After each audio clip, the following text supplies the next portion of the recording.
যারা ঘাপটি মেরে রয়েছেন ষড়যন্ত্র করতে, তাদের বিরুদ্ধে কিন্তু দাঁত ভাঙা জবাব দেওয়ার জন্য আমাদের বাংলাদেশের বিপ্লবী শক্তিরা, আমাদের জাতীয়তাবাদী দল সহ সমস্ত জনগণ ঐক্যবদ্ধভাবে কিন্তু প্রতিহত করবে। 5 আগস্টের পরে দেশে চলমান সকল অস্থিতিশীলতা এবং বর্তমান সম্প্রীতি বিনষ্টের যে পায়তারা চলছে তা সকল রাজনৈতিক দল ও ছাত্ররা মিলে প্রতিহত করতে হবে। খুলনা 13 খাদায় তারেক রহমানের 31 দফার আলোকে সাম্য ও মানবিক সমাজ বিনির্মাণে সম্প্রীতি সমাবেশে বিএনপির তথ্য বিষয়ক সম্পাদক এভাবেই তার মতামত জানান।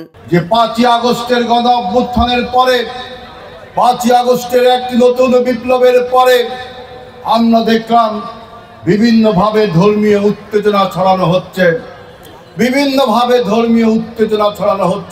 বিভিন্ন ষড়যন্ত্র করে বাংলাদেশের স্থিতিশীল অবস্থাকে অস্থিতিশীল করা হচ্ছে। সংগ্রামী জনতারা, যে সমস্ত বৈষম্য বিরোধী ছাত্র ভাইরা এবং আমাদের জাতীয়তাবাদী দল সহ বিপ্লবে অংশগ্রহণকারী সমস্ত রাজনৈতিক দলগুলো ঐক্যবদ্ধভাবে এই সমস্ত ষড়যন্ত্রকে এবং সাম্প্রদায়িক সম্প্রীতি যারা বিনষ্ট করছে তাদেরকে মোকাবিলা করতে প্রস্তুত রয়েছে বাংলাদেশে। সমাবেশে বিএনপির জাতীয় নির্বাহী কমিটির সহ সাংগঠনিক সম্পাদক অসাম্প্রদায়িক চেতনার কথা ব্যক্ত করে বলেন, আজকে যে সংস্কার নিয়ে আলোচনা হচ্ছে সেই সংস্কারের প্রস্তাব তারেক রহমান 2 বছর আগেই দিয়েছেন। বিএনপির ক্ষমতায় গেলে বাংলাদেশকে রেইনবো নেশনে পরিণত করা হবে, যেখানে জাতি ধর্ম নির্বিশেষে সবাই শান্তিপূর্ণভাবে বসবাস করবে। সমস্ত ধর্মের লোকেরা অধিকার পাবে নিরাপত্তা পাবার, সেই কথাই কিন্তু দেশনায়ক তারেক রহমান ঘোষণা করেছেন। আজকে যে সংস্কারের কথা আমরা শুনছি, বিভিন্ন প্রকার সংস্কারের কথা শুনছি। কেউ বলছে পুরো সংস্কার করে নির্বাচন করতে হবে, কেউ বলছে কিছু সংস্কার করতে হবে, কেউ বলছেন আধা সংস্কার করতে হবে।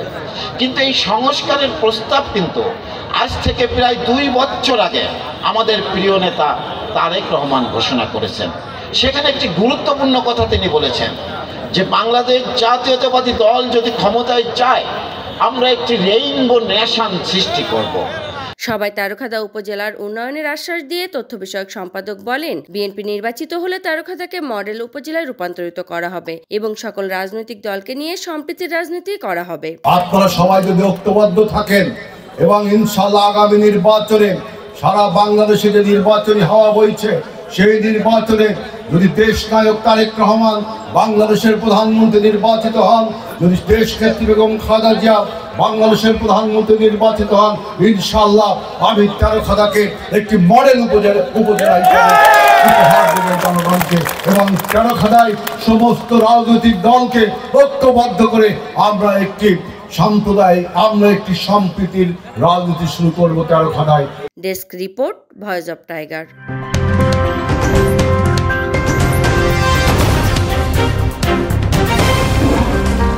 Voice of Tiger.